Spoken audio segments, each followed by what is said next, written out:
Impress me. Come stand on the rug here. When a ball gets away, it doesn't get away.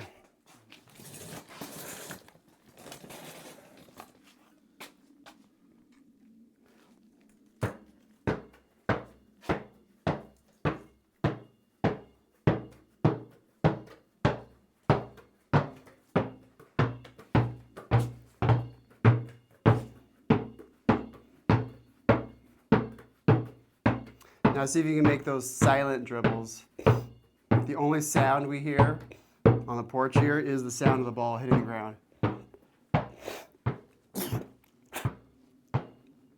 There we go.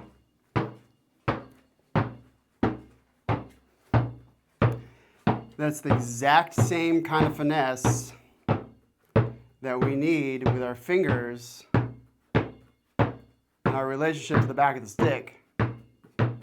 That our fingers are simultaneously being opened by the stick and allowing the stick to open. So by you having silent dribbles, that's showing a sensitivity for gauging speeds, because the ball is moving. You know, you're catching it right at the top of its. Ideally, you touch it right when it hits its crest, and then it's starting to go back down again. Like you hit it right at that 0 point. That would be the way to. Although, you might get better silent dribbles if you allowed it to come up into your hand first, and then you slowed it down.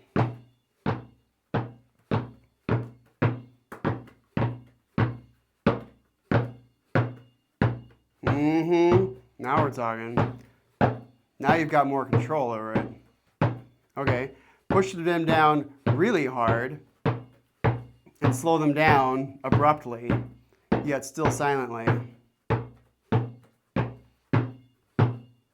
Yeah, good.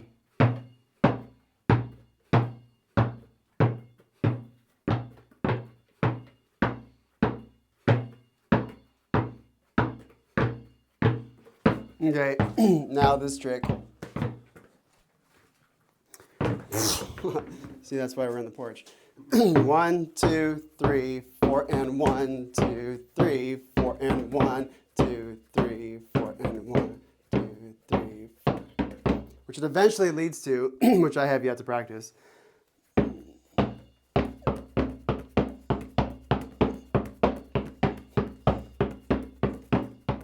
Oh, that wasn't too bad. Okay, that's the goal. This trick, 1, 2, 3, 4, and 1, is just an introduction to get the body to eventually do that 2-to-1 ratio. So let's just cut straight to the chase and see if you can do this.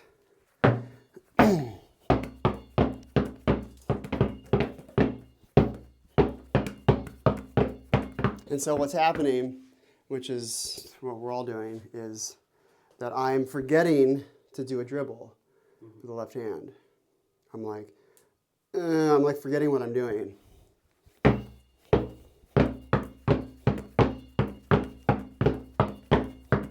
So I still got to push it down hard enough to where it pushes back up into my hand. So deviating from that is going to cause mayhem.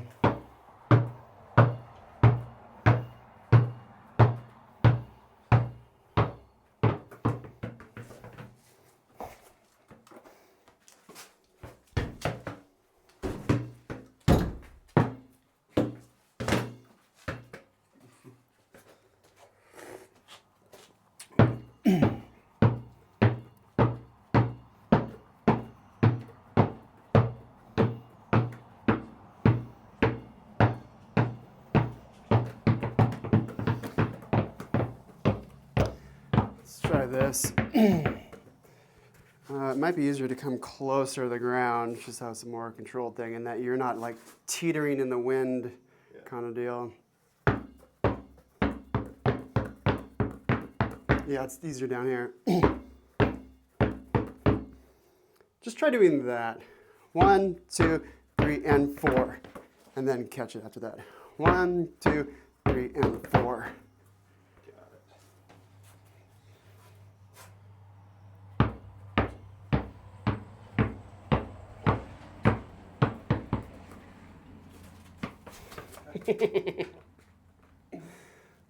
There should be a wall there.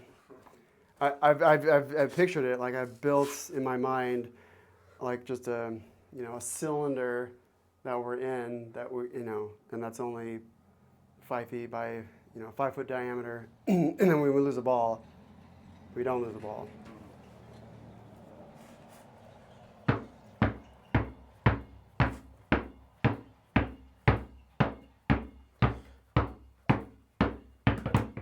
Do just one ball. 1, 2, 3, 4, and 1. Yeah, get that smooth. 1, 2, 3, 4, and 1. Okay,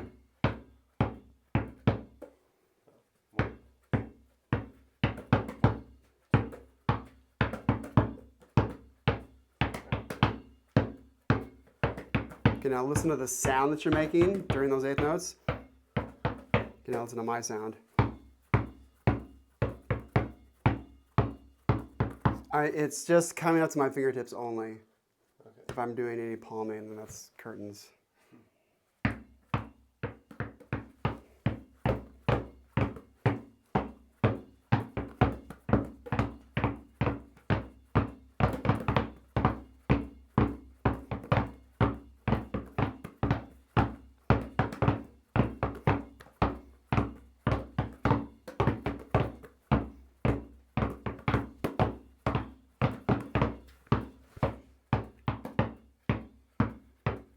Just do fast dribbles.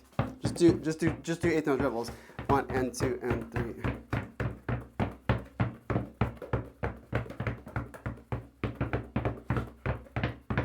I know. See how small you can get without losing it.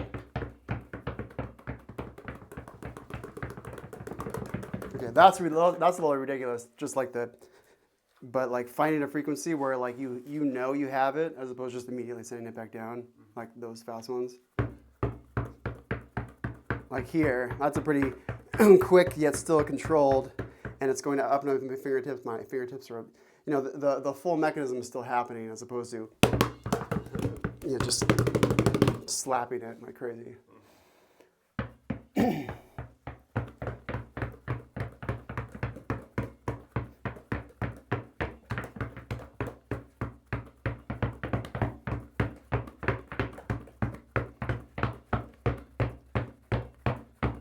Push it down faster.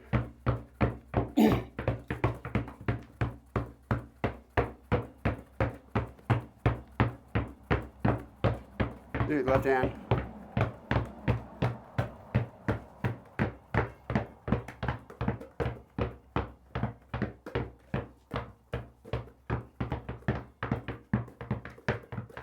Okay, try the 2-to-1 ratio. 1, 2, 3, 4, and together catch. Yeah, there it is. Yeah, yes, that's the beginnings.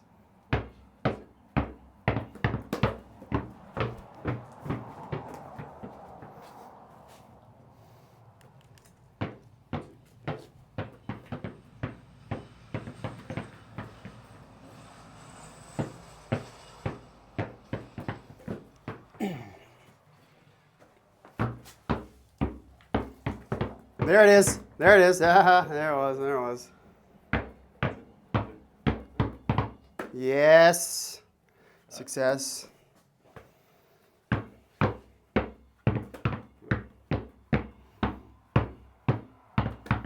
So the key thing is right before you initiate the new deviation,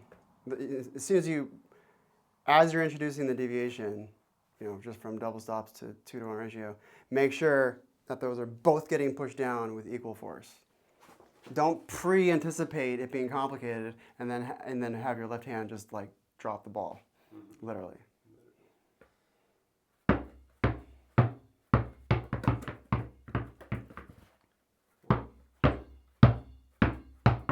Ooh, I know. Do this. 1, 2, 3. Okay. Forget the other ball. 1, 2, 3, 4, and oh yeah, that's right. 1, 2, 3, 2, 3. Okay, I know what I want to do. I want to just do the one and then just let it go, but then keep this going. Okay. 1, 2, 3. See what I did there?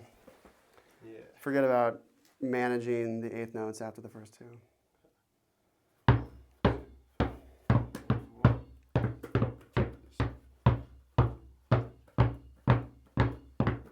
Now, before you initiate, make sure your dribbles, your double stops are true double stops.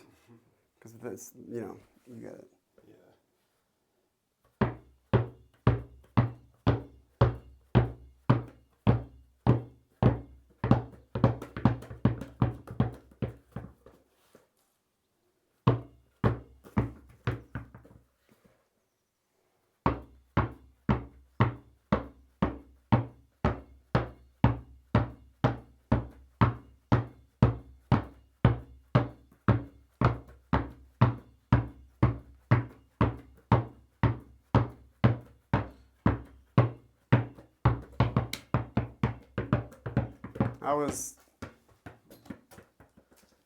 I had the illusion of looking like the right idea.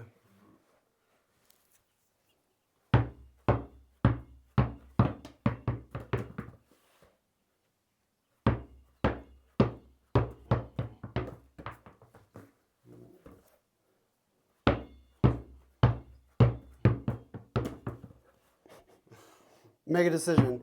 Right hand is doing the eighth notes. Left hand is continuing to dribble.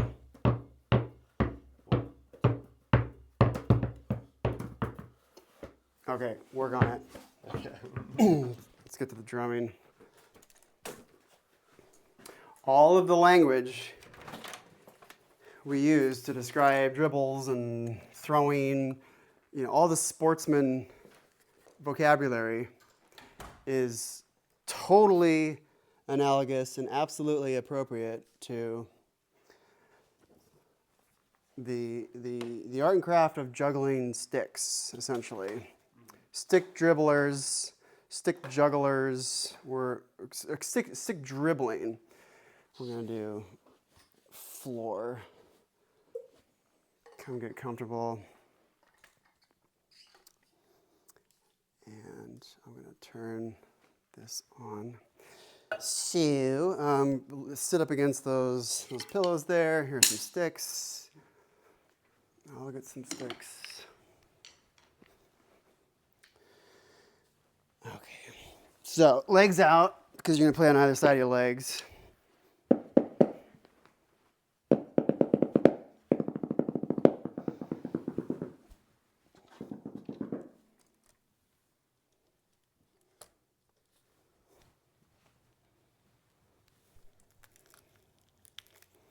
This tripod is so janky.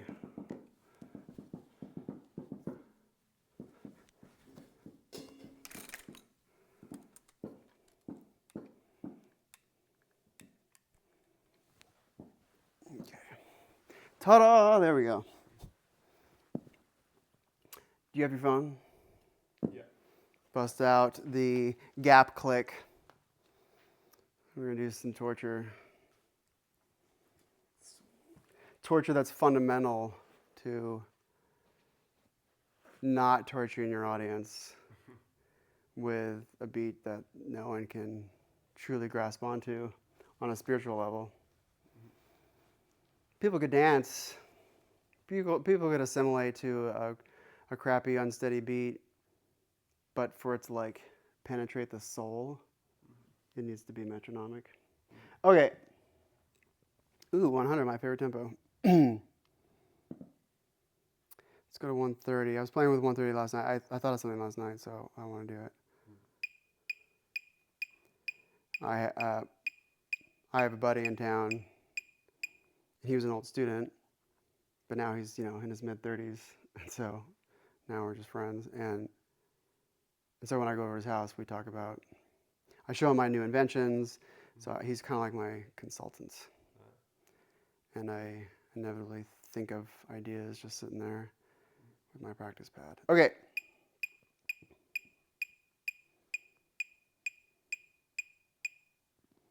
Let's change that because that's annoying. I like which sound do I like? I like the digital. Yeah, that one. And the sound is more analogous to the carpet. So if we wanted to play the disappearing metronome trick, have we done that yet? The disappearing metronome trick? I don't think so. Okay, let's do that right now because it's fun. So at this volume, which is full volume, on that sound. Ooh, okay, let's just get all beats going. And is that truly how loud it goes? Only, okay, let's do a volume here, metronome volume 100%, okay. Oh. There we go, a little bit louder. Okay. Make that disappear. One hand.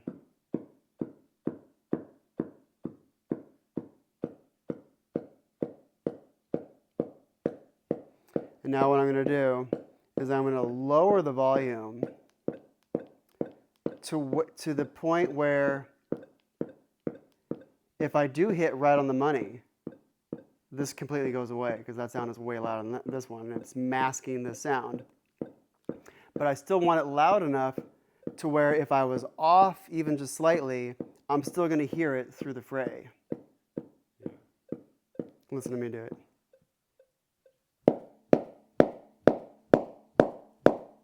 I couldn't hear it. Gonzo. Make it disappear.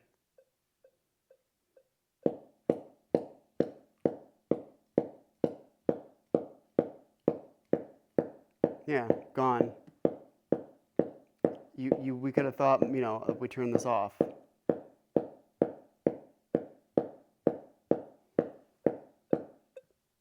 But there it is.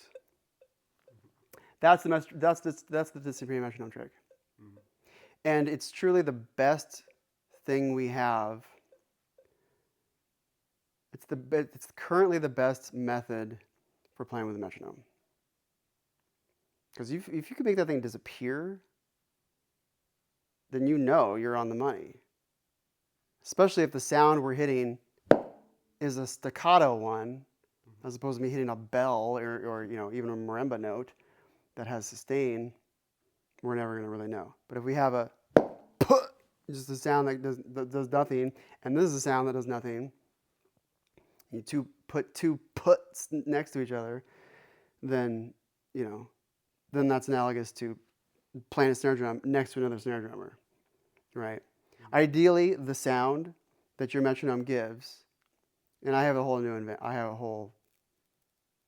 I have an app idea.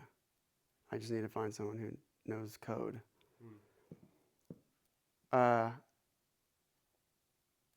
One of the features on my metronome would be that you can record, or you can sample a sound. Okay, hit record, and then it registers that sound, and then that recording becomes the met sound.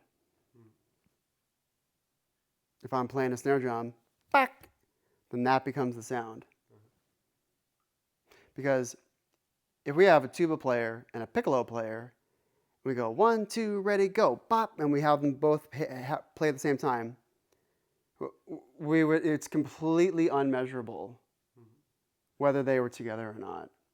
Because their sound envelope, the way their waveform looks is totally different. So that's not going to match up. The timbre is different.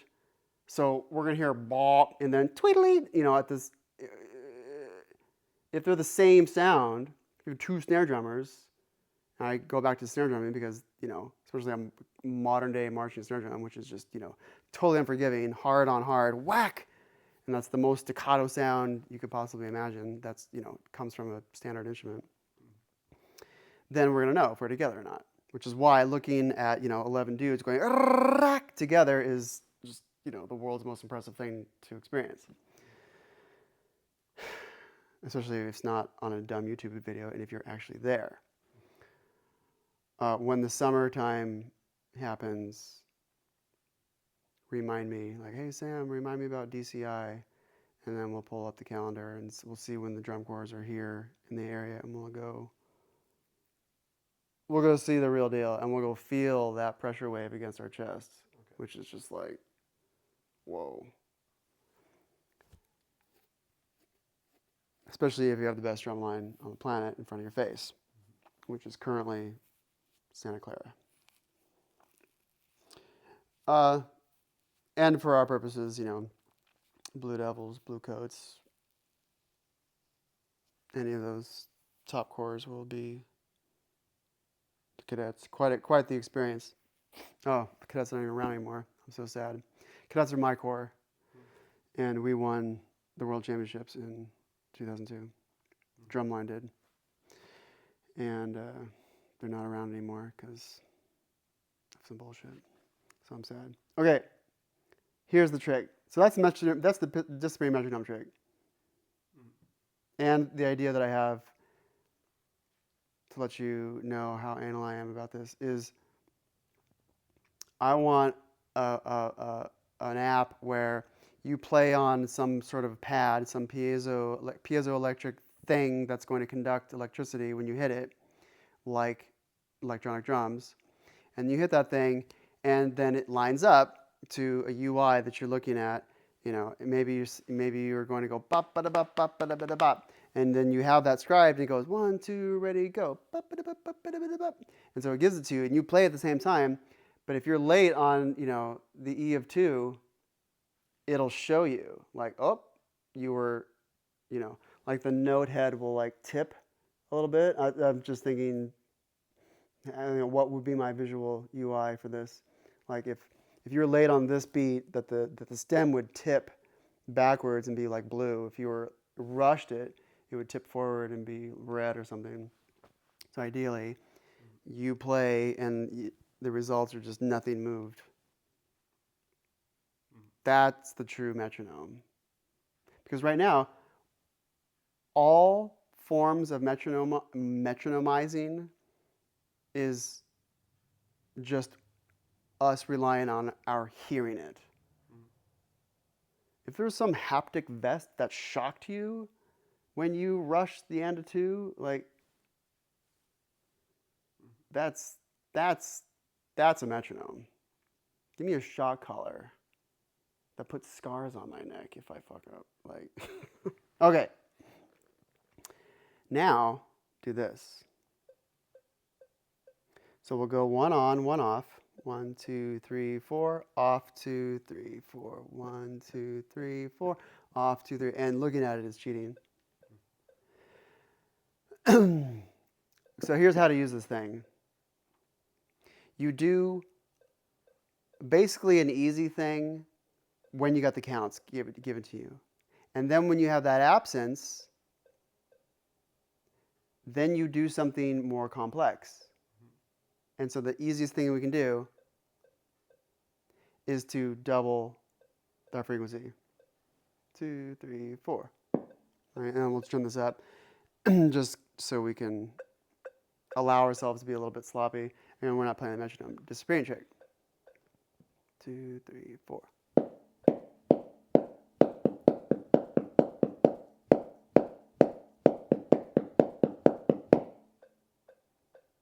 See what I did there? I went eighth notes, I went quarters with it. And then I artificially attempted to boost my adrenaline by doubling my thing, by making the thing I'm doing more excitable, which is difficult to control. Okay?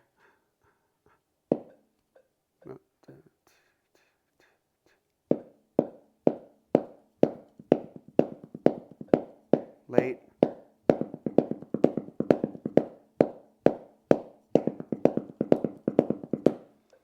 So I could so easily rush the heck out of that because, ooh, it's like 16th notes. I'm so excited. And I always have the illusion that I should play faster because it's a faster thing. Like, people rush, majority of musicians rush the hell out of faster, more complicated things. So what we're going to do here is just quarter notes and just the eighth notes. In fact, we'll just do one hand for now. 2, 3. Oh, super late. 2, 3, 4. Late.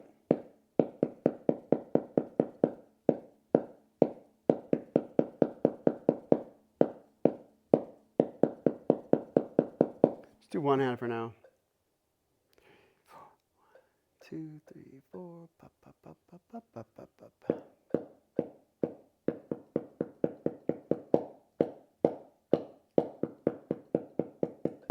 Yeah, I could hear that one was gonna be late. Slow it down. I'll slow down and give you eighth notes.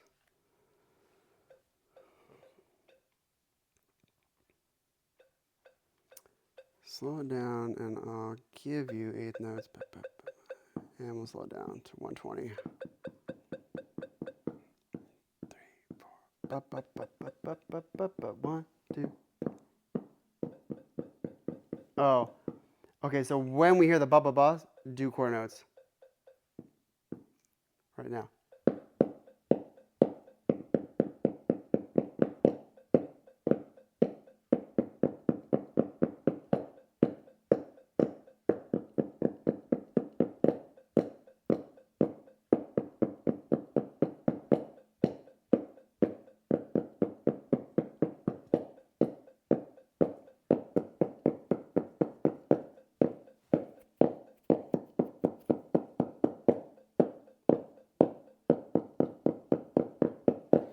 So when you hear those eighth notes being given to you, just step right into what it just gave you.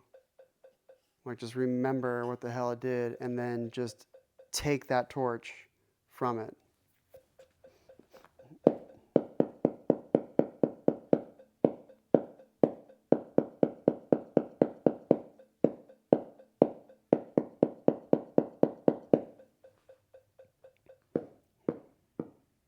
One, 2, 3, and 4, and pop, pop, pop, pop.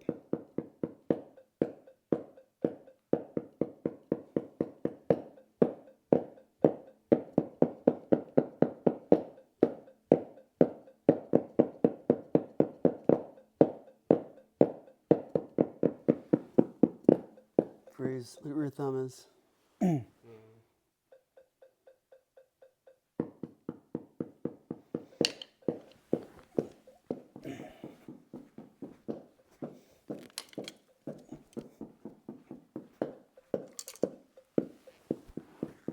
Yeah, this will humble you really fast.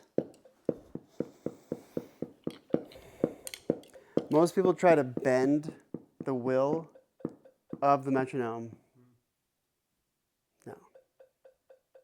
The metronome bends your will.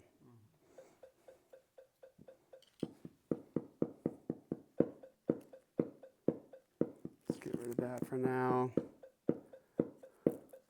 Okay, put this on.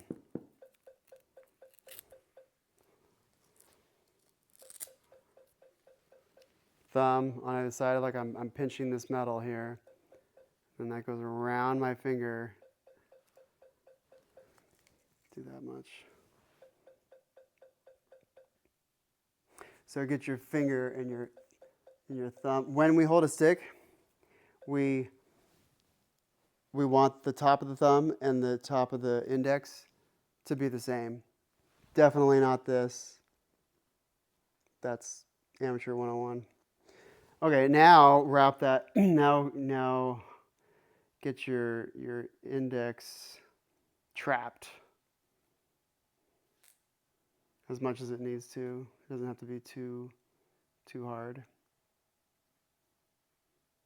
Now, this top one goes over your knuckles, flip over, and then it gets attached to that Velcro. And then this one goes under the knuckles and attaches to the Velcro. Boom. All right, hit that thing a few times and turn it to feel that weight going off to the side. Now rotate it, yeah. Pretty dumb, huh? Yeah. So Look at that hand. It's a perfect hand. Look at that stick doing all the work for him. Okay. Is it a little too far that way? No, that doesn't matter. Because your thumb, you could have, it doesn't, you could have twice the size of the hands you have. You're still going to hold in the same spot because the stick determines where you hang on to it. Mm-hmm. So I could have hands that extend down to here, and I'm still going to hold it there.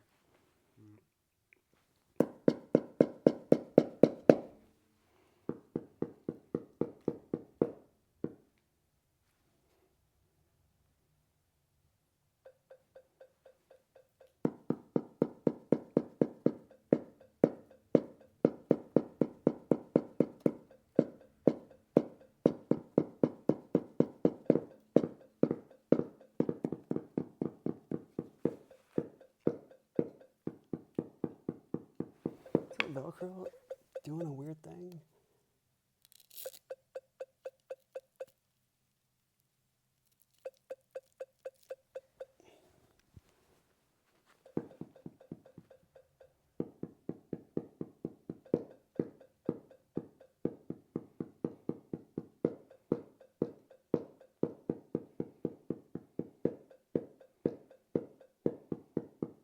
Okay, now I want, ditch that trainer stick for now. Regular sticks, I want to talk regular stick language for a moment. So instead, for this, okay, so there's allowing the rebound to go back up and then stopping the rebound. To, a binary situation. It's either going up or it's staying down. For this, have it go up. Right now you're doing like a hybrid where you're stopping it, but you're still lifting. So you're interrupting the flow of it.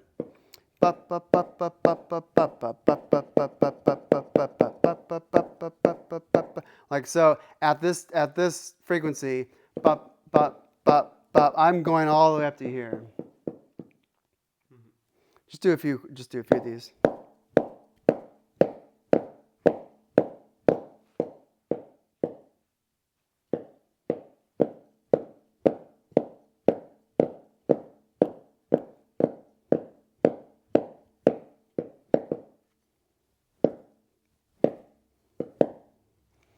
Do this. Allow that to come up. In fact, let's do the chop, but instead of here, we'll do it here. Oops.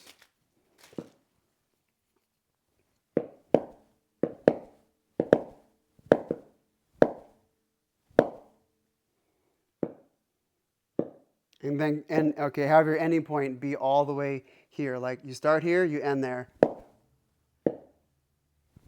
Whoop! Oh shit! Yeah, and hitting the carpet is a bit annoying on the backside.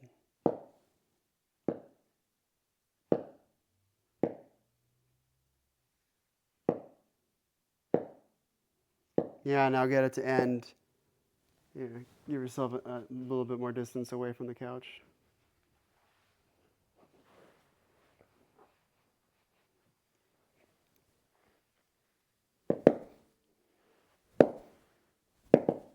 And my elbow is like really moving out of the way. Like this is a fast arm thing.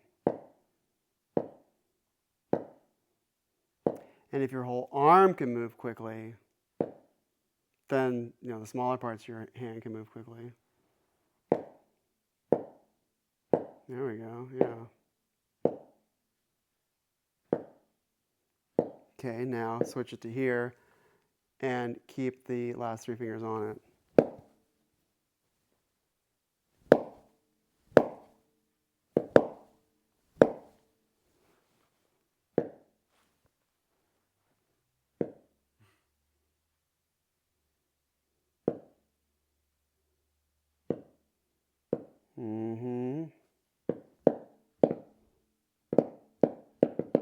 Just do it small for now. Keep your wrist in the same spot and just do that. And this is somewhat of a challenge because this isn't a crazy bouncy surface.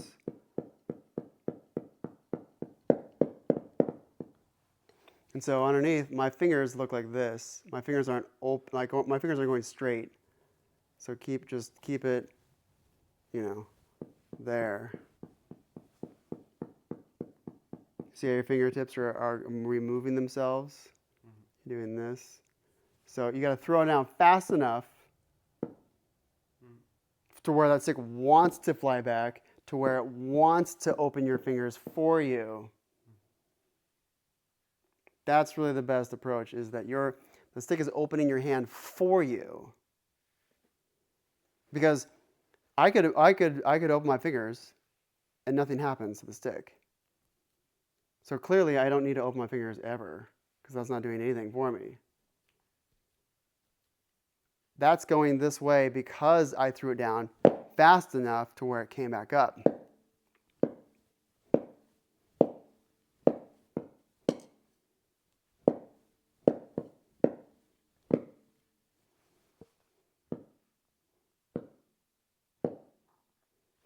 Do it with no fingers. Do it just this. Keep it a splayed open hand. And you're going to lose it, but that's the trick, is to not lose it.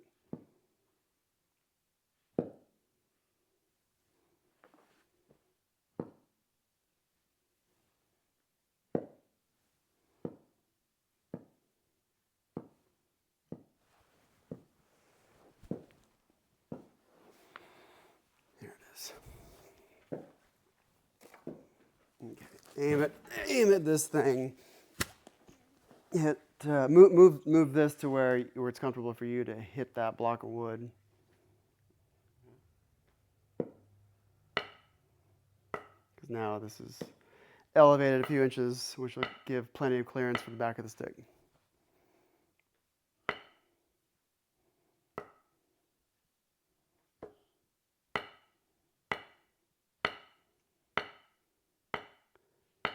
Now do it just here without curling the ring around.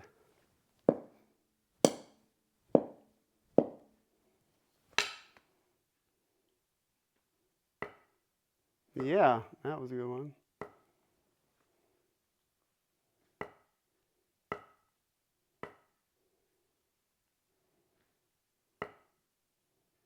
Mm-hmm. So you're sending it down fast enough, boing, to where it goes back up.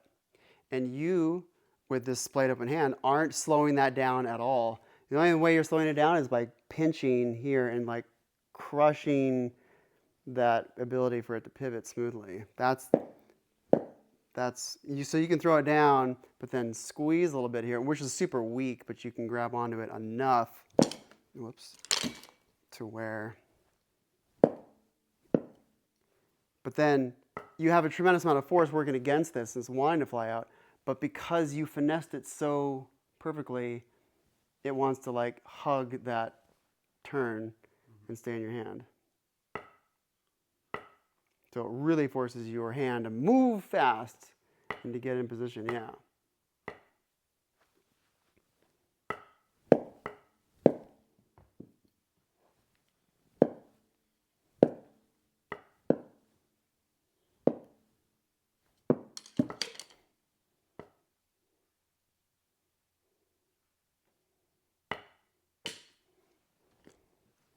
So now I come back to this and just dribble.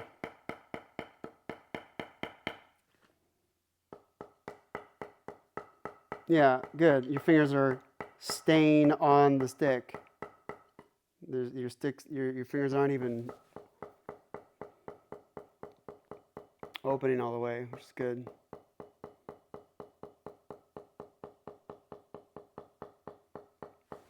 Now, what does that feel like when you just kick into the high gear?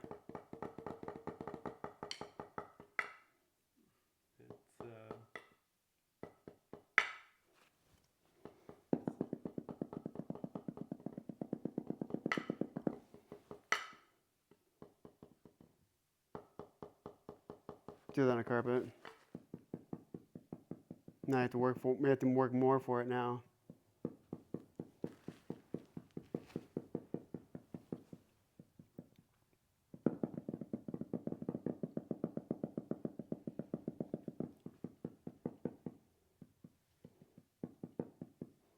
Make sure that pinky's in the game.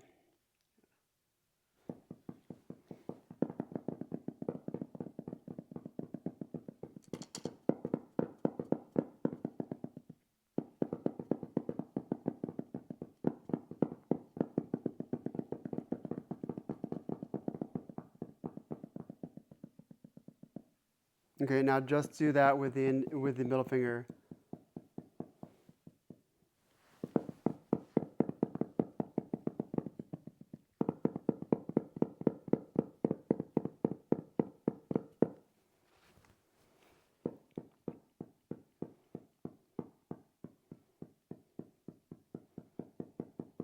Yeah, okay, yeah, that's happening now. All right, switch that over to the ring finger.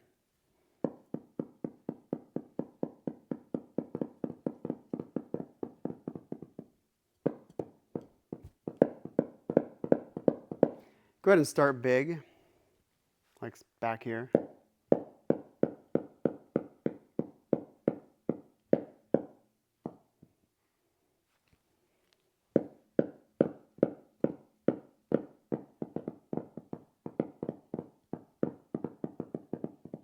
That's difficult on the carpet. Try it on that.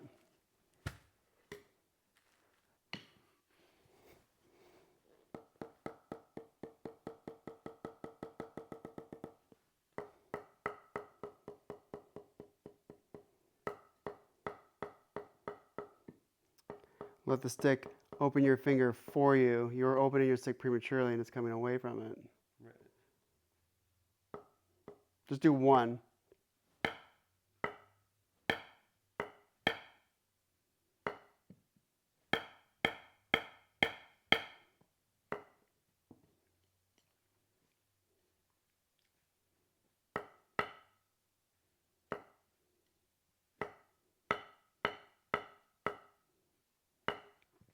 Pinky. We're just slamming through this. You know what to practice.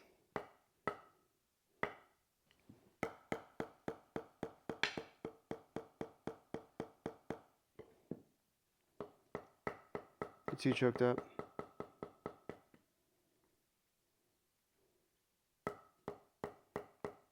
If you're going to be not in the right spot, I would rather you be too choked back for this. Either way, it's ruining the bounce, but choking up like really kills the bounce. And it kills the weight of the stick that you feel, that you're wielding. I have kids deliberately hold choke back, but I've never held them deliberately choke up. That would be dumb. Yeah. And choking back, not in any performative way, but you know, for a drill. Because the heavier the stick, the better. The more the stick has weight, the better.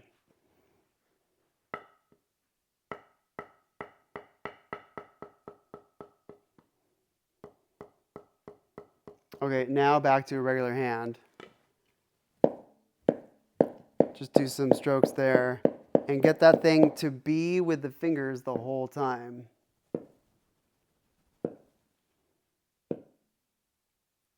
Just do a few in a row. Just get a frequency going.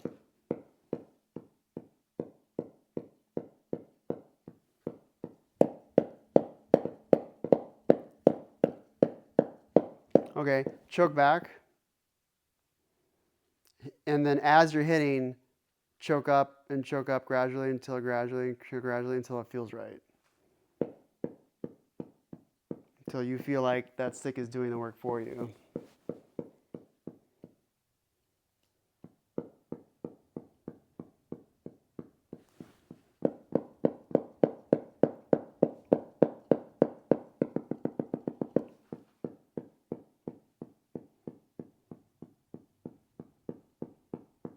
Okay, now that we got the stroke improved, back to two sticks, grab that other one, and now here comes the real challenge. So now instead of one stick changing gears and then speeding up and slowing down, now we're going to keep one consistent.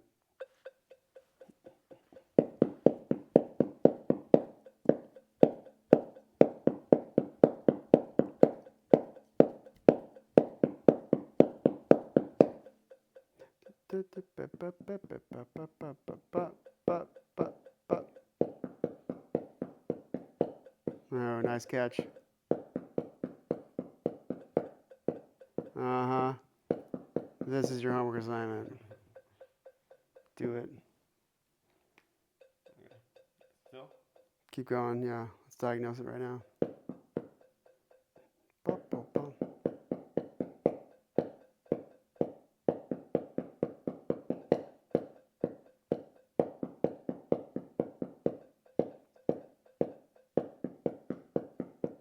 Okay, now the way to get into this is to do this.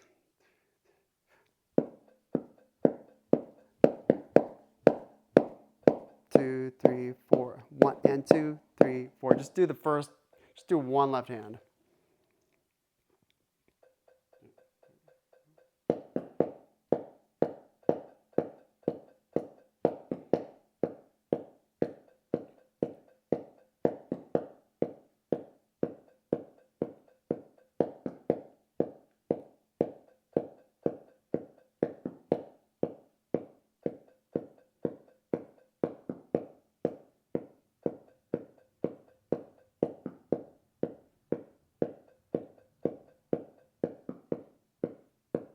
Now add one.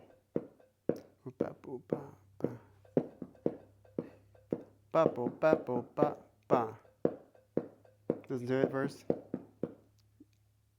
2, 3, 4.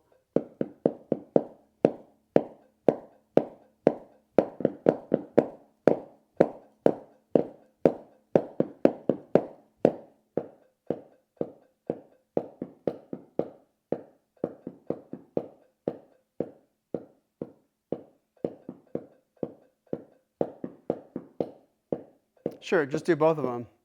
Beppo, beppo, ba, ba, bepa, bepa, bum, bum, bepa, bepa, bum, bum, bepa, bepa, bum, bum. Sure.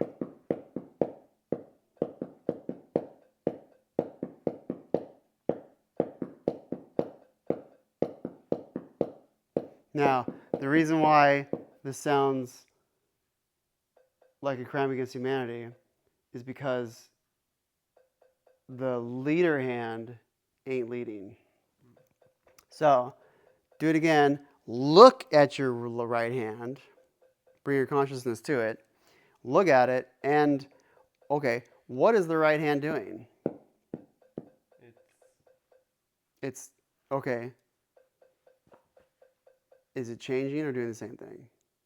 Doing the same thing. It's not changing at all.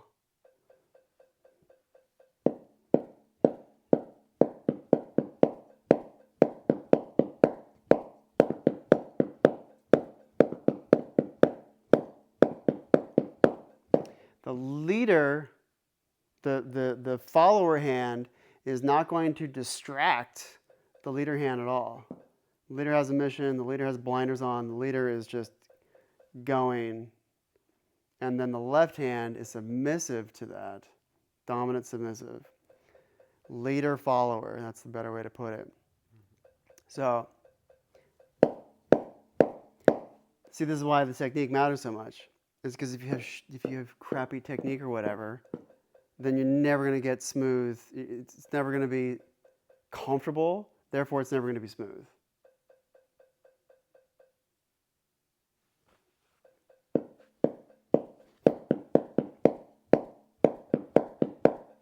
Right, right, right, right, right, right, right, right.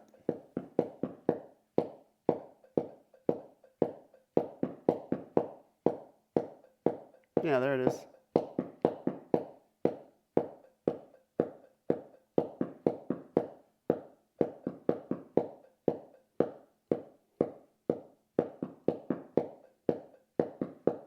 Left hand lead.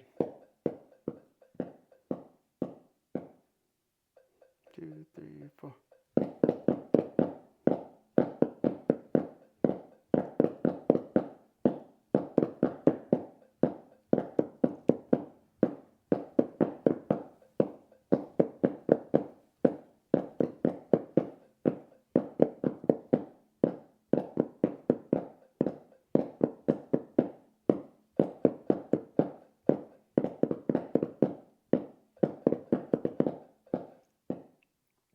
Okay, there's two ways, and now there's two ways to practice this.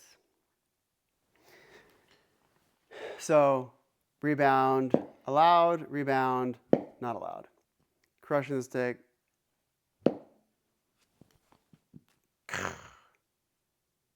Locked frame. Got nowhere to go. So, I could do it like this. Or, and then when a hand is done, it either goes back up or it stays down. Now, every drum line on the planet is down. Why? Because when it's time for that hand to enter again, it's better for it to be down low and to be prepped with an upstroke.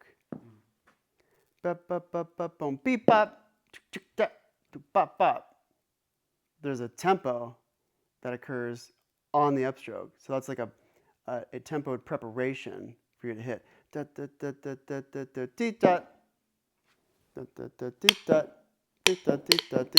Hence my new invention, this thing, which I still haven't yet to put the finishing touches on. Let's stick our hand through this thing.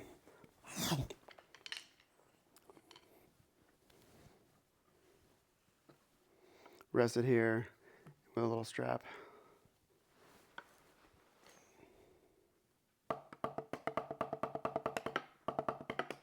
And I get a different.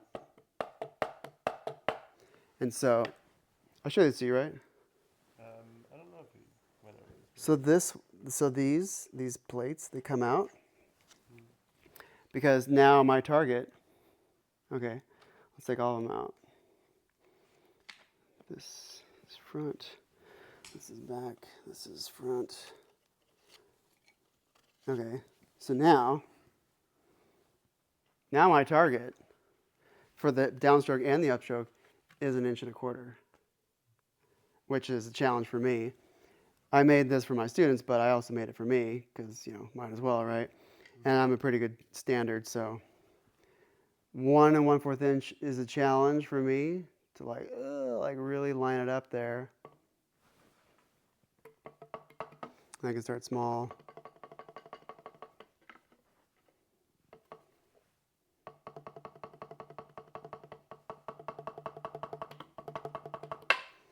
Try that.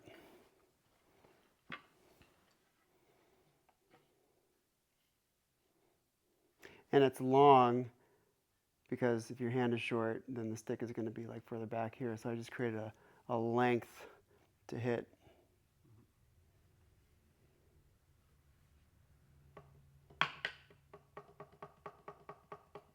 And this whole thing will be heavy. There's going to be more wood added to this, so it's not going to bounce around.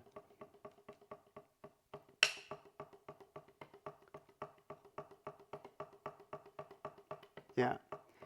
If you can control the upstroke, you can definitely control the downstroke. That's the premise of this invention. And then with these in there, now the kid, can hit the broadside of a barn, 5.5 inches here, and it's easy. But you take them out one at a time, take the ends out, take the middle out, take the next one out, and then you truncate the target. Pretty brilliant, huh? Yeah. It works. This thing works too. All my little inventions work. All my little prototypes. I went a little above and beyond with this prototype because I made it out of red oak and, just expensive lumber, and I, made a craftsman project out of this because, because I want to use it, not just prototype it. I already did prototype it. It's out in the garage. It looks like crap. It's made out of redwood, and it's all busted up. So I did make a prototype prior to making this one because I needed something to previs. Ooh, look at that perfect fit. And then there's going to be a backside, so these can't, get pushed through. Okay. Which will be magnetic.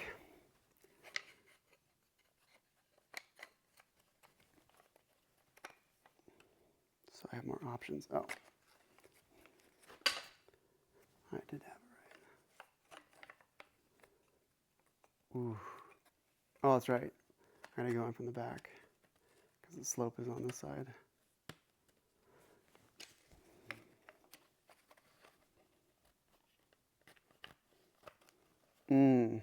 Sexy. So now the upstroke. Okay. Do this. Just send it down and stop it. Boom.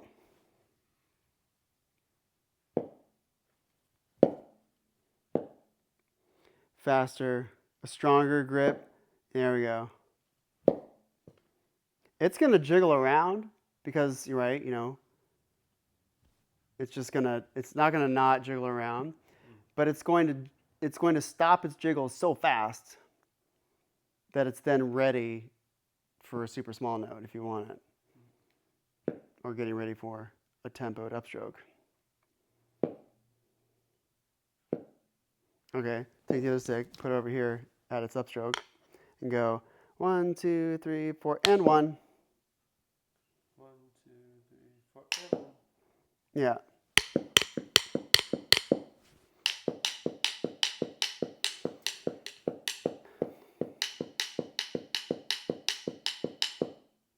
Yeah. So this exercise we're doing, that, okay, for now, have the other stick just go up. Okay. We'll make the exercise even more simple. 1, 2, 3, 1, 2, 3, 1, 2, 3, 1, 2, 3. Okay. Allow the rebound to come, use your shoulder. 1, 2, 3, 1, 2, 3. 1, 2, 3, 1, 2, 3. Just like do that.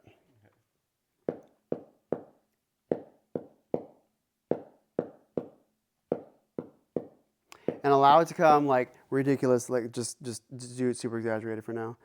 1, 2, 3, up, dun, dun, dun, up.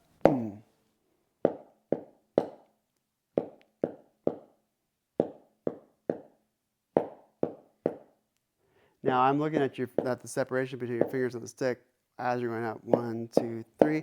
Like there's no, and when I flip around like this, now the stick, do this upside down. Now that you can't get the stick away from your fingers if you tried. I mean, you could do it by just sending it down too fast and then doing that. But now this is going down, so therefore this is going up. So your fingers are just locked into it. So on that upstroke,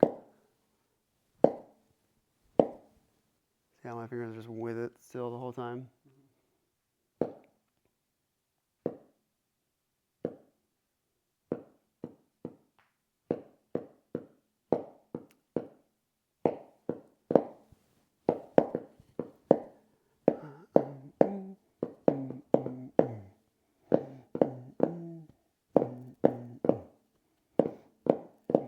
Okay, touch the couch behind you. Doop, on beat 4. 1, 2, 3, 4. 1, 2, 3, 4.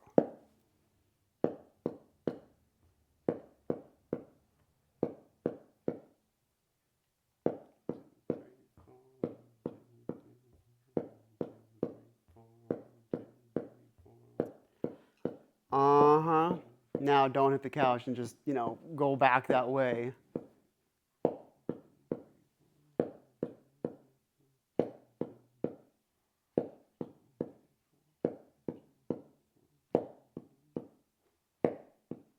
And have them be equal instead of bop, bop, bop. Bop, bop, bop. Bop, bop, bop. Bop, bop, bop.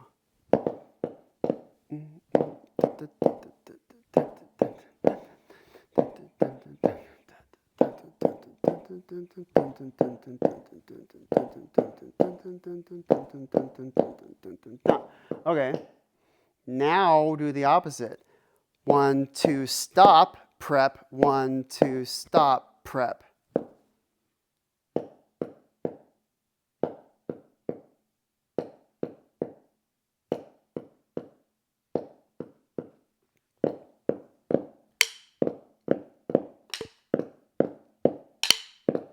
stop.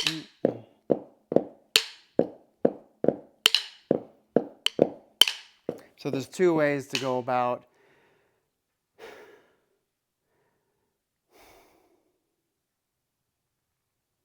should be able to do both.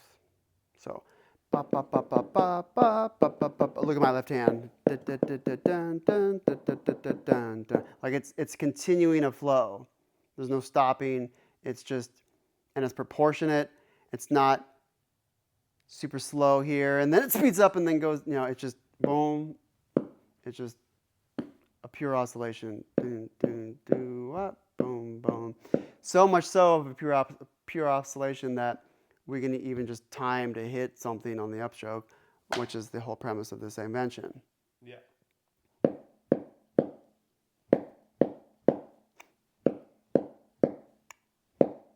And I'm hitting that pretty hard. And so that's wanting to turn. So therefore my hand is getting opened and I'm raising, and then I'm turning my shoulder this way.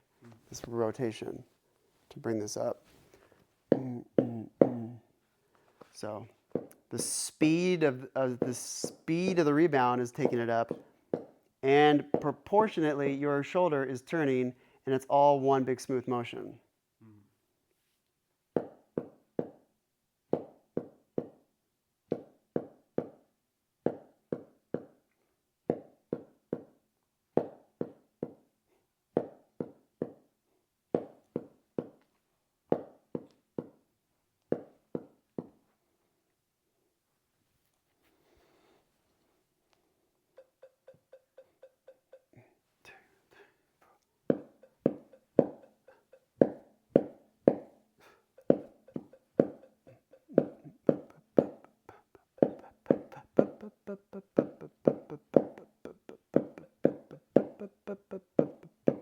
Smooth.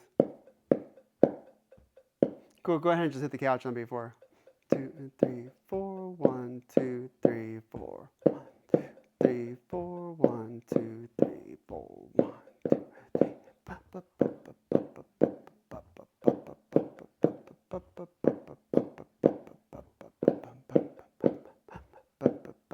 Now don't hit the couch. Yeah, now you got a flow going on.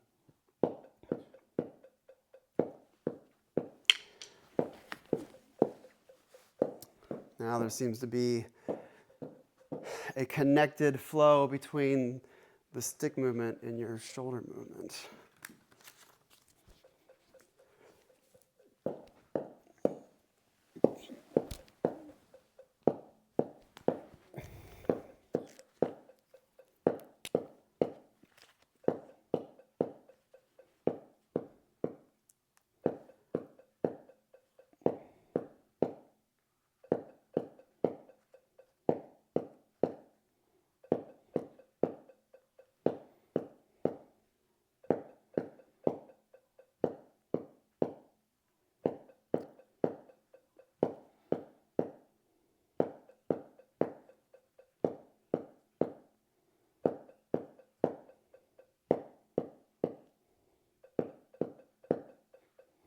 Subdivide in your head, or subdivide with your mouth. Just keep that going in your mouth.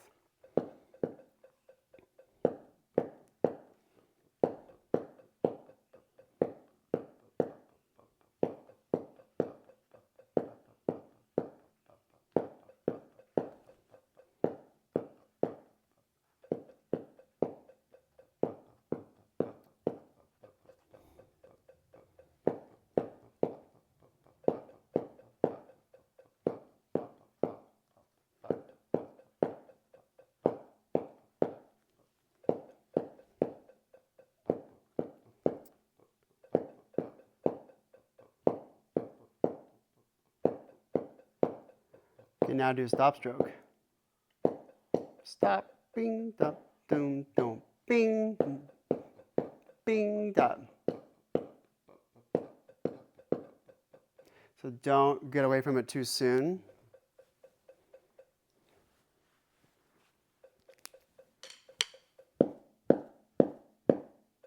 Two, 3, 4. 1, 2, 3. Pop. So during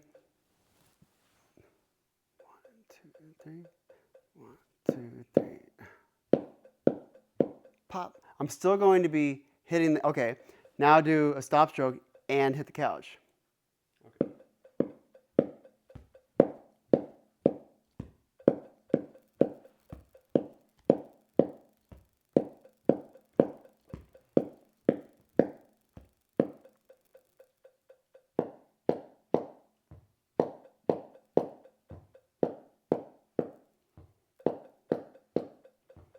Head up and relax.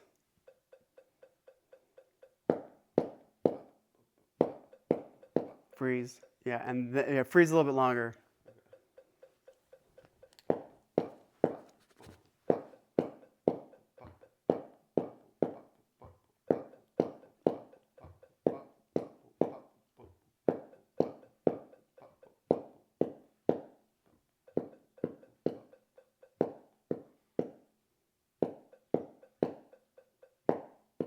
Okay, so now, forget the met. Ba ba ba ba ba bum. Ba ba ba ba bum. And so after that second, when the left hand is done, it stays down. So it's only getting 2 hits in this phrase. Boop bop bop bop boop. So the first one is an upstroked. The next one is not. Do bop. Which is why this is the almighty exercise. Taps and accents. Big, small, big, small.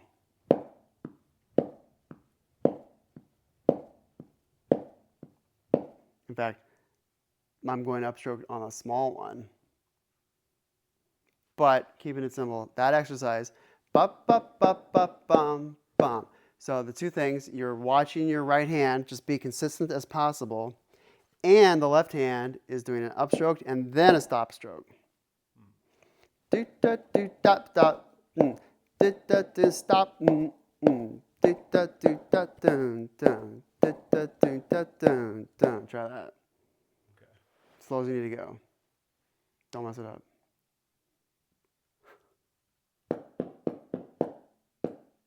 Something like that. Yeah, something like that, but don't press. Don't just like Okay. put your stick down. Yeah.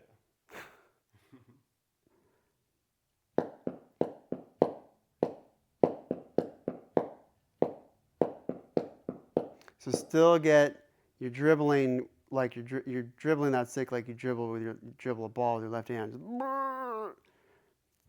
Hit the carpet a few times. Yeah, that's what the left hand should be doing. Okay, bop bop bop bop.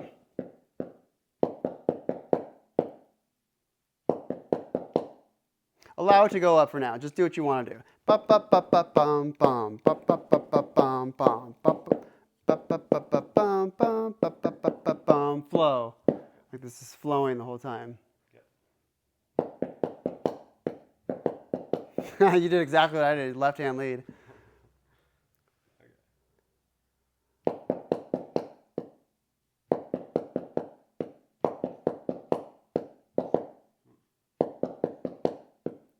Look at your right hand the whole time. Right, right, right, right.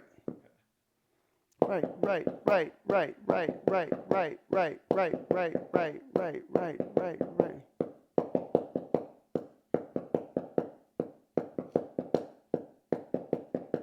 Okay, now slow that down.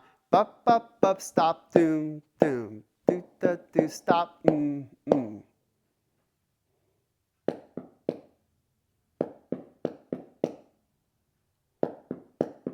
Just end on that. Bop, bop, bop, bop.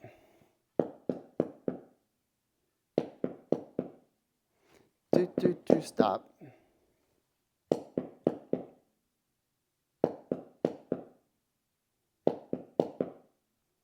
Okay, put it together slowly.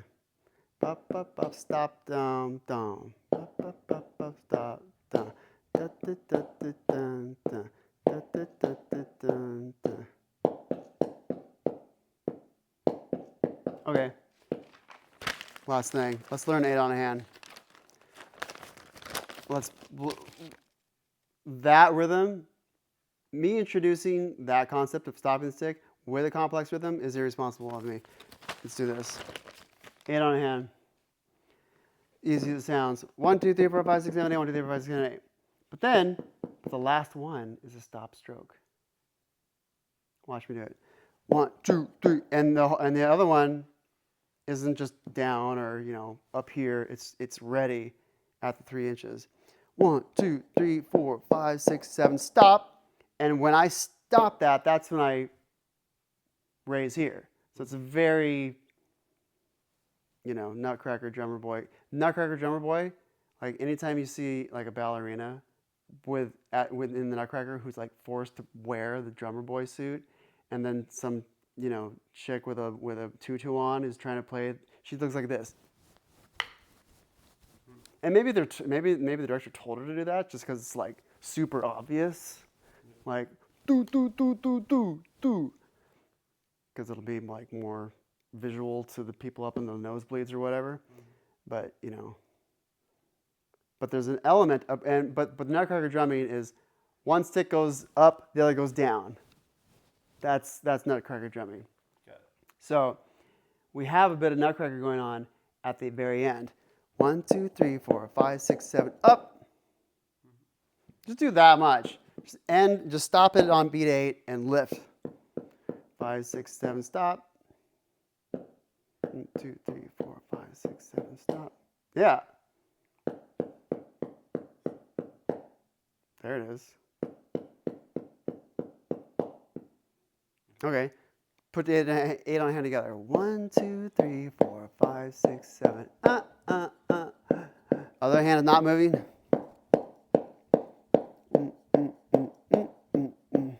Do it.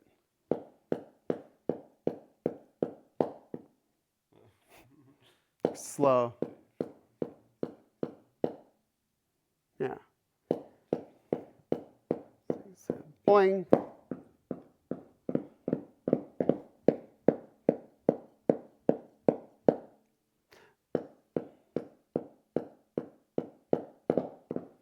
Give you a beat.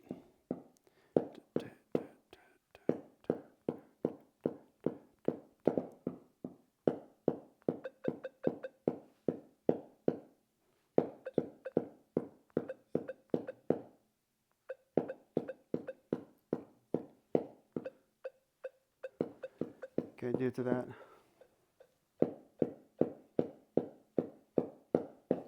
And a little bit slower. Let's go down to 140. Okay, lock into that.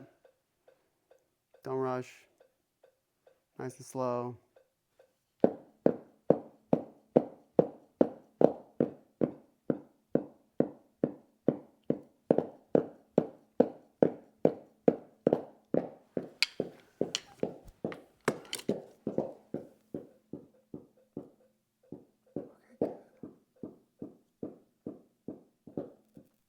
Airplane mode.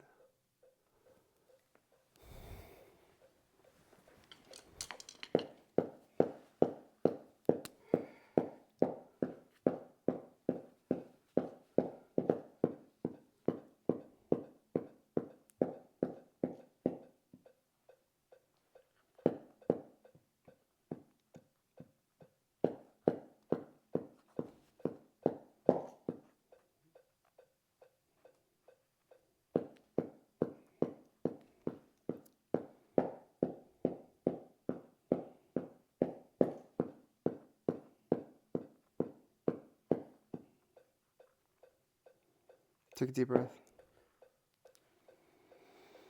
Now take one like you mean it.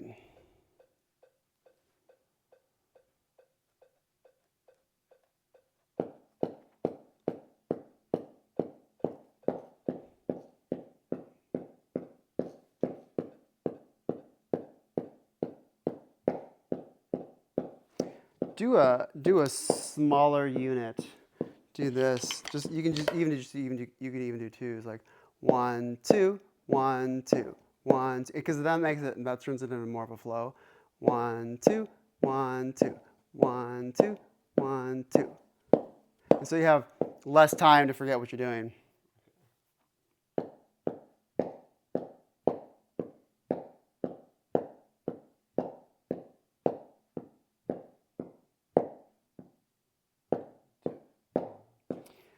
Okay, so just do the 2.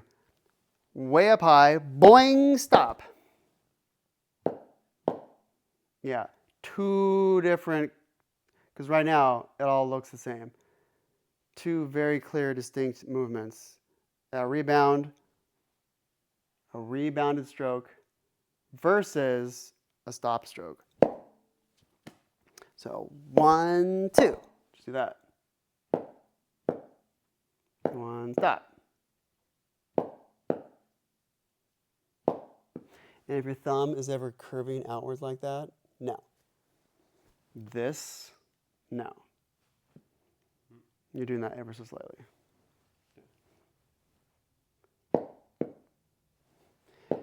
Boing, stop. There it is. See how your knuckles popping out? The pressure is here. The ball, the base, that knob of your thumb, that's what's crushing into the stick. So if you're hiked up here, now you're just putting the top part of your thumb into it as opposed to the meaty part right there. You don't have any power if your thumb is kinked.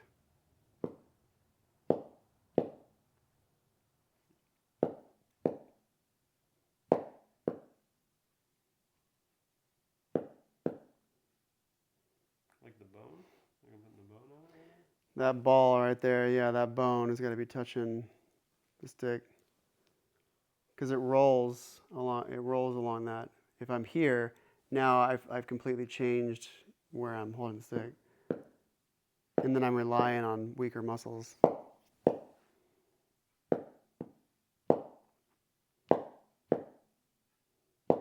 Okay, hit the couch.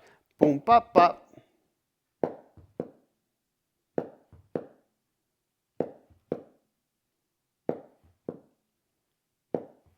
Okay, hit the carpet like you mean it. But then stop the stroke. That. Yeah. That. Don't do anything other than that, even amidst other complications that are taking your mind in different places. No, you stopped it. Okay. Deliberately pull your punch and then hit. Yeah.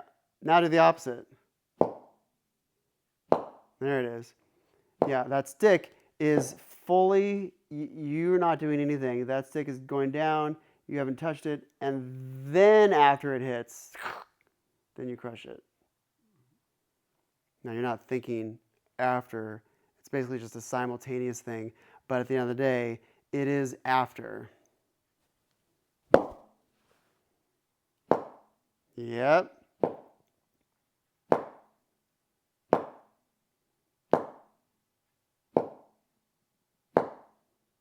Okay, now do 2 2, let's call them a full stroke. 2 full strokes and then 2 pulled strokes.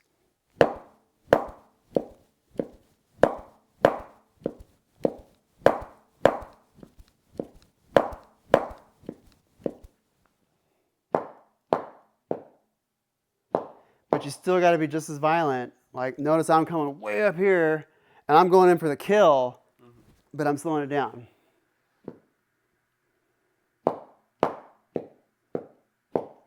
So keep this going the whole time. Do 4 and 4. 1, 2, 3, 4. 1, 2, 3, 4. 1, 2, 3, 4.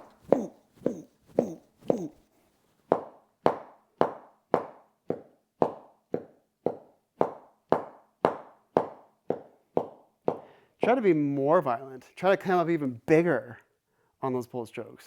Okay. Which leaving it out. There it is. Yeah, good. Good. These are all Bruce Lee skills. You know who Bruce Lee is? Yeah. Okay, good. I don't have to beat you.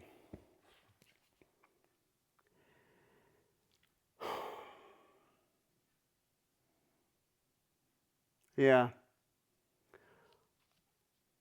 Get yourself humbled. Realize how much you suck by using this. I realized how much I sucked big time I've gotten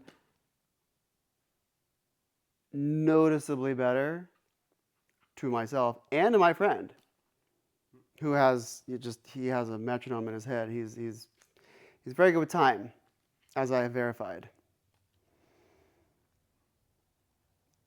And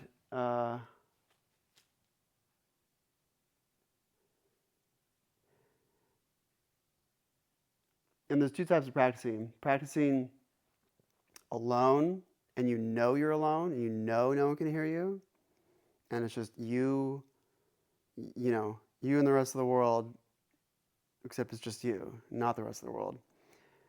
And then there's another type of practicing where you have someone who's like, who you can just imagine is actively listening. Like someone who's like sitting there scrutinizing.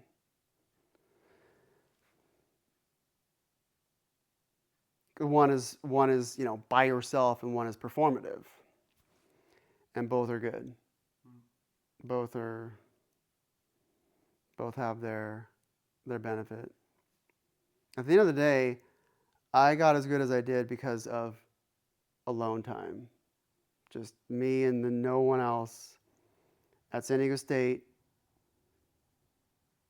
where I got myself a full ride scholarship, which was pretty awesome. Doing this, I sent them a mixtape, a mixed videotape of all the clips that my mom, her name's Vicky, so her name is Video Vicky, because she's always videoing the world. And so I had all this great footage of me doing my thing at concerts, marching band, and I just took pieces of it, turned it into like a 20-minute thing, which was like way too much, and sent it in. And they said, okay, well, how about a full ride scholarship? And I said, oh, okay, I'm not gonna. That's an offer I can't refuse. And so I went there, and every Friday night, like I knew intellectually that my peers were out crossing the border and doing weird things with donkeys and getting drunk and getting arrested by Mexican police. But that was only an intellectual concept. Little 19-year-old Sammy, was downstairs in the practice rooms practicing his ass off. And the music building there has second story, first story floor, and then underground, which is, if you put a drum set underground, no one's going to hear that. No one can hear you scream, that kind of environment. And so because the main thing with a drummer is you have to practice, and a lot of the times it's going to be loud. And so you don't want to be self-conscious. There are times when you don't want anyone to hear you, and there's times when you do. And so that was a gift to just be able to be down there on a Friday night.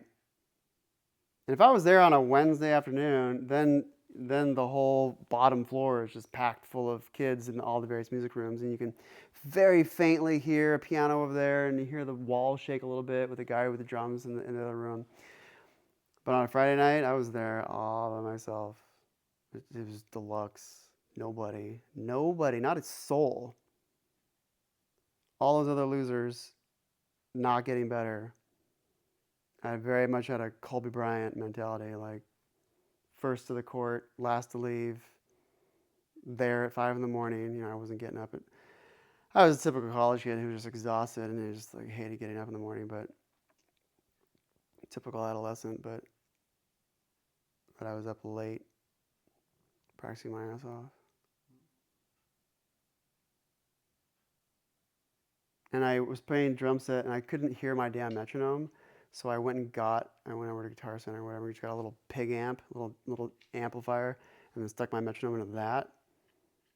Because this was way back before the days of Metrophones, or I guess I could have plugged it in, but there might have been a jack for it, so I could just put earphones in, but I wasn't that smart, I guess.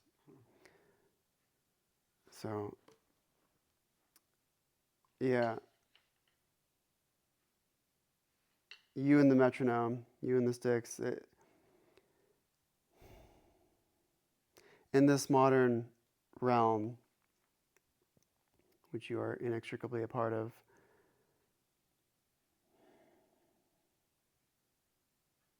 If I had this shit in my pocket, none of this would have existed. I would have never picked up drumsticks, maybe ever. If I had the internet in my pocket, if I had the ultimate distraction in my pocket, I mean, I thought my desktop in my dorm room was a distraction. No. My computer, this is a pocket computer. This isn't a phone. This is a computer that can make phone calls. If I had this distraction with me and I had the ability to like communicate with people at any given moment, if I was constantly plugged in, that's my point. If I'm constantly plugged in and someone can get a hold of me at all moments, I had a landline. I didn't even have a cell phone in college. No one bothered me ever when I'm downstairs practicing, I'm focused in on something. My phone doesn't go ding, and then I like, and I get pulled away from the thing I'm doing. No. I finally got a cell phone, a little Nokia thing made out of plastic. You could run over with a tank and it'd be fine. When I was like 20, 21. But sure the hell didn't have the internet on it. Yeah, the internet existed. I got the internet when I was 17. Here in that corner, Netscape on a desktop. But and a big old monitor that's, the thing you pick up in a zombie apocalypse and throw at a zombie if you want to get away. Throwing my laptop at it now, which is not going to do any good.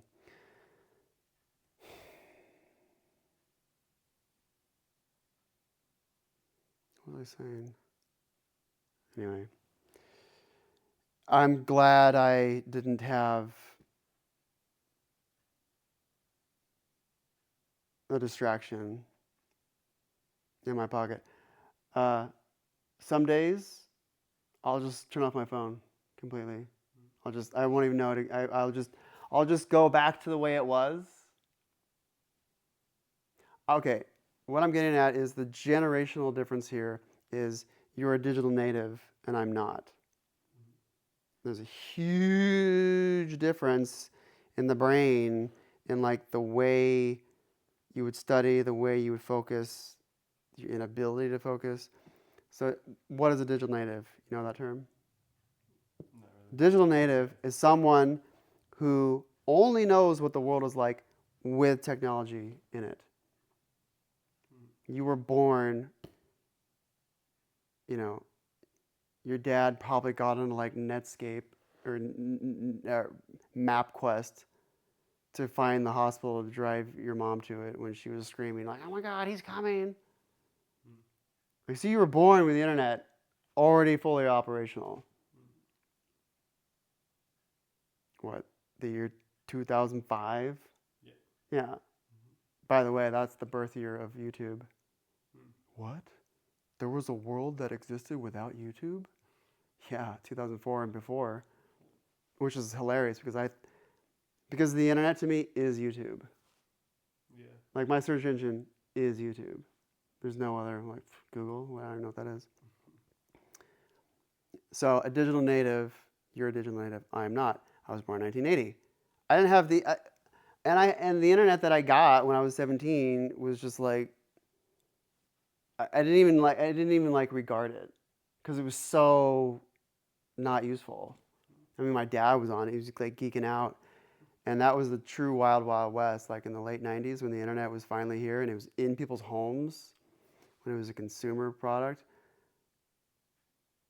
That was the true wild, wild west of the internet. Like you could look up anything and it'll show you anything, as much as it was populated back then with information, which just doesn't even hold a candle to what it is now. But you could look something up and you would be given a non-biased return, because there wasn't an algorithm that like knew you yet and could like recommend things. Oh, what he really means to ask is this. No. There wasn't any algorithm thinking for you. So my point is that my whole youth, my substantial youth, like baby to graduating college. Okay, I didn't have a pocket computer until 2008 when I was 28. And I still had a flip phone in my pocket, and my cousin came over, and I had an iPhone in the box in the kitchen, like totally random because I'm just a bum 20-year-old something without any organizational skills whatsoever. So I had my phone like in the box in the kitchen of all weird places, like non-accessible, like I forget that it's there. My cousin came over, she's like, "What? You have an iPhone and you're not even using you have a smartphone?" That's what she said, right? Because that's what you used to call it. Now it's just a phone. You have a smartphone and you're not even using it? It's like, yeah, well, this one works. What? You're such an old man. So I didn't get this ultimate distraction in my life until after I grew up. Yeah. Oh, when I hear about kids doing drugs, when I hear about 13-year-olds like smoking weed or even worse, like shooting up that dragon crap, what's the new one that's killing all the people? Ethanol, not ethanol. Fentanyl. Yeah, when I hear about some teenager, like, I'm thinking like,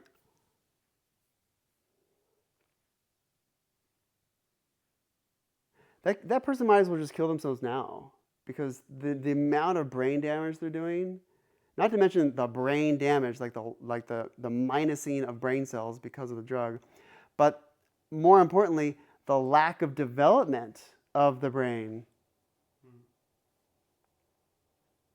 If I had escapism in my pocket, be it a phone or a pipe full of weird substance, if I had my vices in my pocket,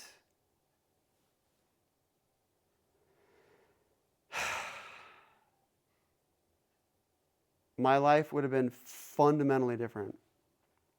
So, fair warning, and this is a cautionary tale.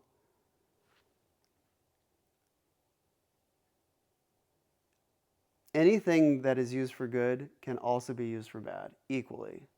However high the roller coaster goes up is however it goes down. Stock market, it's proportionate. So the amount of good that the internet does for us is exactly proportionate to the amount of hellacious crap that can go on. The dark web and all that weird stuff. Like, whatever can be used for good can also be used for bad. So, this isn't inherently bad. But if you're just instead of 1, 2, 3, 4, with in the practice rooms on a Friday night, then we're looking at two different outcomes of a human being. Then we're like looking at string theory 101, like, okay, this is Mark without vices in his pocket. Nice. This is Mark with vices in his pocket that he doesn't manage. Right? I'm not telling you to take this out of your pocket, but to like avoiding temptation is the best thing you can do for yourself. To not tempt temptation. That's why I just shut this off, or do this and go in another room. Because if it's just sitting there, up in my face on, and I have my text messages open, I have like my friends' text messages open, and I'm just sitting there, 1, 2, 3, 4. Oh, he messaged me back. I just stopped what I was doing. No. If that phone was off and silent in the other room, 1, 2, 3, 4, your friend shoots you a text, and guess what you're still doing?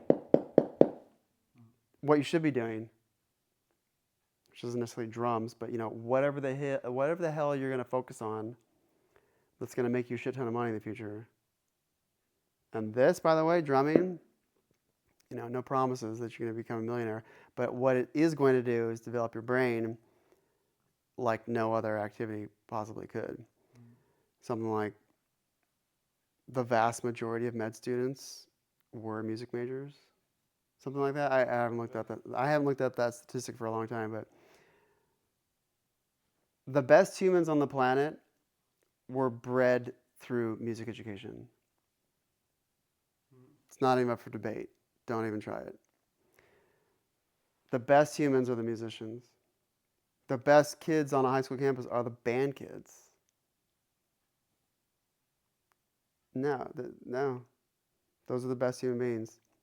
Like, objectively, better. That's right. Band kids are better than you. Because why? Because they're doing this activity that's like exercises every faculty they could possibly imagine and then some. They're learning how to twiddle an instrument. They're using their motor skills, fine motor skills, large motor skills, marching, unspoken communication, being locked in synchronistically, tempo-wise with other human beings. That's a whole feat in and of itself. To lock in dynamically with another human being as well as tempo, that's a whole other spiritual realm. To be able to lock in with other human beings, like that's the ultimate like accountability.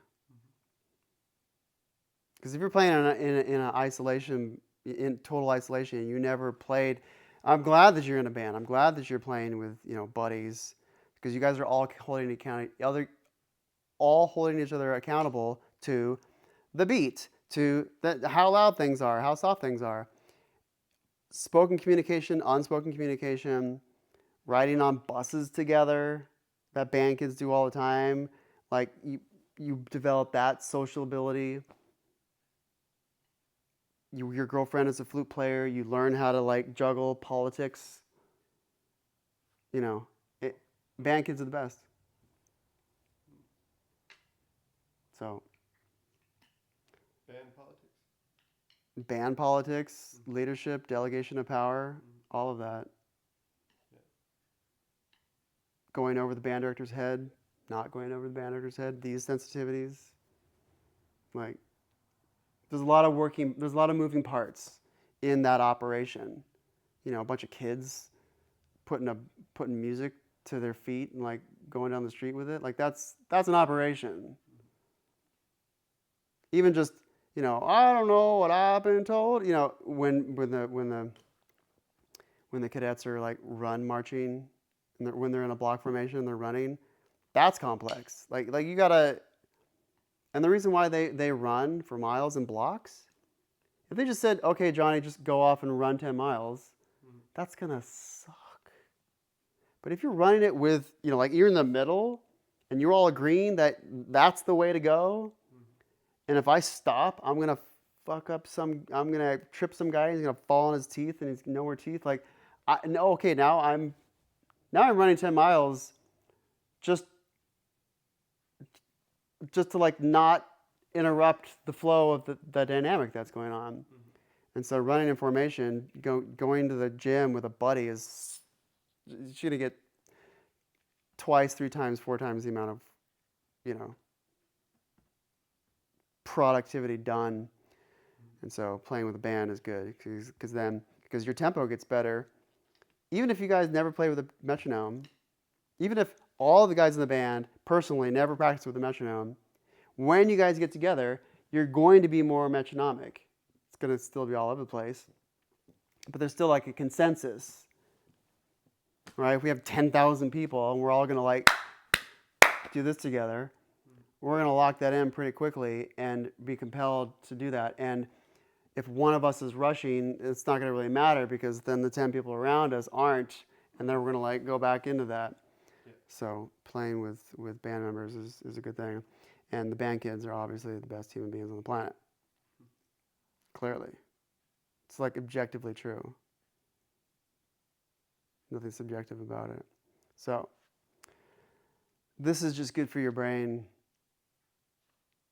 The social skills that I developed in band are inevitably, the majority of the social skills that I use to attract my girlfriend or to, wheel and deal with some businessman.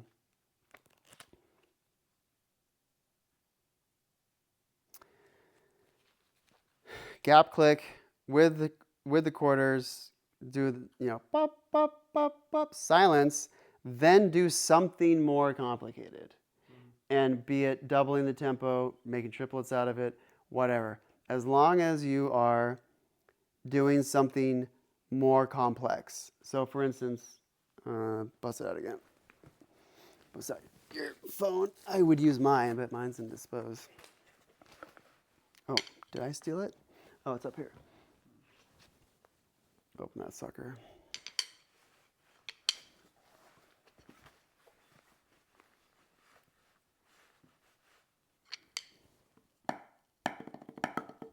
Ooh, I got that from shoveling the other day. It's not good for if I want to do traditional.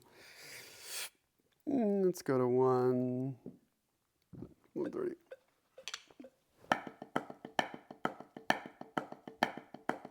So what this looks like for me is I'll choose something simple.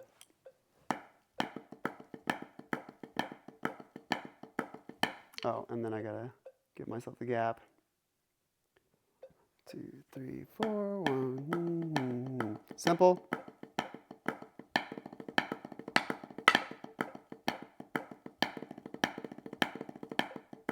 Rushing.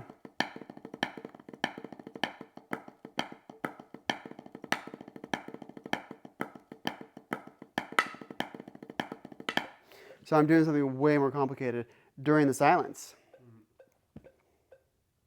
So not only do I have to switch my brain to something else, my hands also have to change to something else too.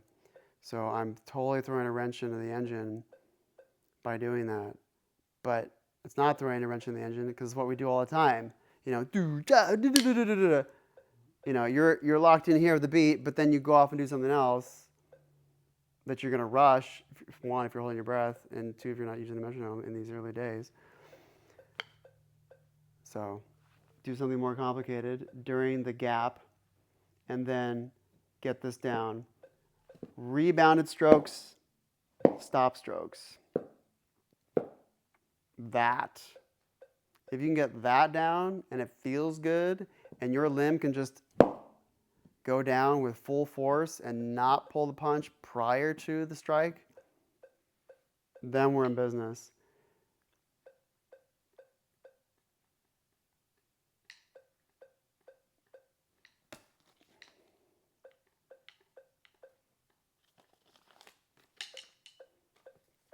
Put that on your steering wheel or something. Have it staring you in the face.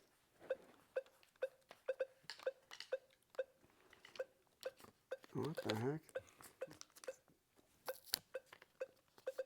This is how I do it.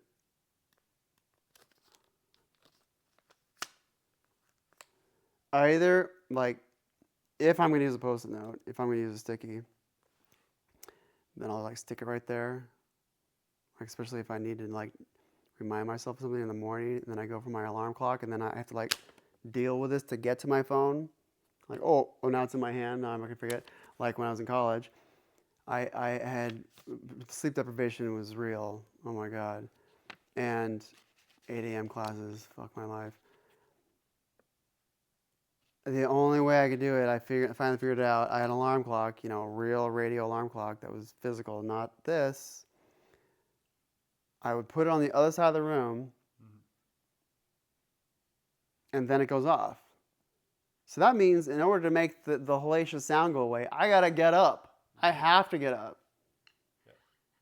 That's what I And, okay, good. And on the alarm clock would be a cup of lemon water sitting on the alarm button that I got to hit. So in order to hit that button, I got to lift this cup. Oh, here I am, not in bed with a cup of lemon water in my face. Might as well drink it, right? And then the liquid, especially with lemon water, because that'll spike your metabolism more so than regular water. As soon as that liquid hits me, then I'm awake. There was one time in my dorms, way before I had this trick going on, where my alarm clock was going off, and I like came to somehow, like a semi-wakeful state, and I didn't know, I didn't have the knowledge to hit the button, but somehow in the back of my brain, I knew that this sound is being caused by electricity. So I just reached down and I yanked the cord and then just went back to sleep and slept through all of my morning classes. Like a big old asshole. So that's when I was like, okay, something's gotta give here. Oh, if I put the water on there, or I guess I could put also a water on a little platform next to the wall socket too, in case I want to reach down there. Or like put spikes on it or something. Just some preventative. But the water, if you do a sip of liquid, at least for me, that's what, like, oh yeah, that's right. My name's Sam, Planet Earth. Today's what? Yeah, Wednesday. Oh, that's right, I got a final on Friday. Oh shit, I gotta go study. Yeah.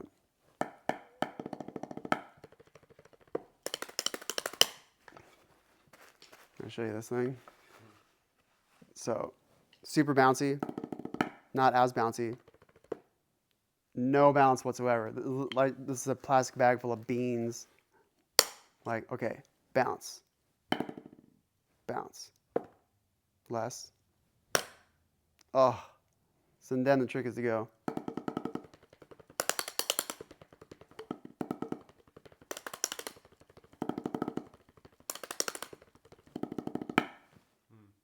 As opposed to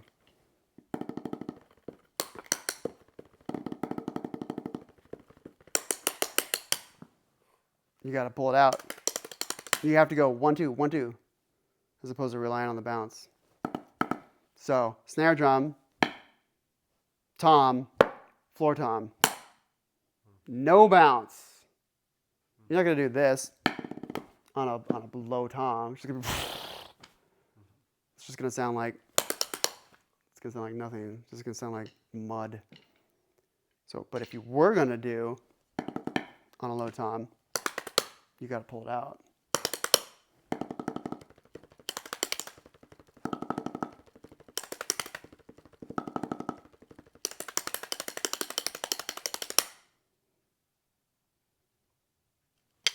Try that. Do it here. Turn so that your leg, you can stay there, but your arm comes through that path and this path. You play to your knee.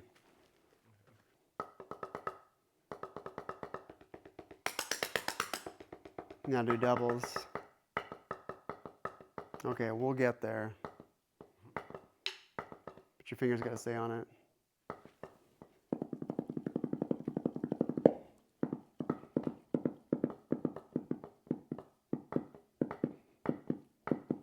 We'll do some more push-pull stuff next week.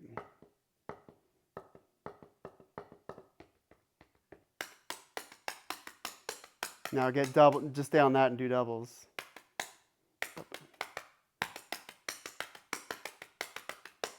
Faster. Yeah, now you have to work a lot harder. Now your bangs are like jiggling because you have to put an effort to make that happen, as opposed to just relying on the bounce.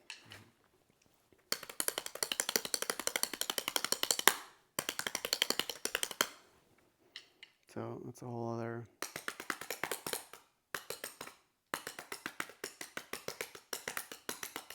Pinkies. Pinkies are not even a part of the equation there.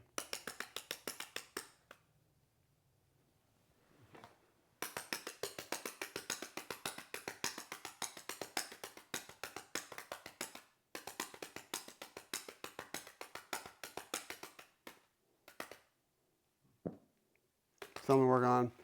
But this, for now. Oh, then I was going to show you this, or you can do this.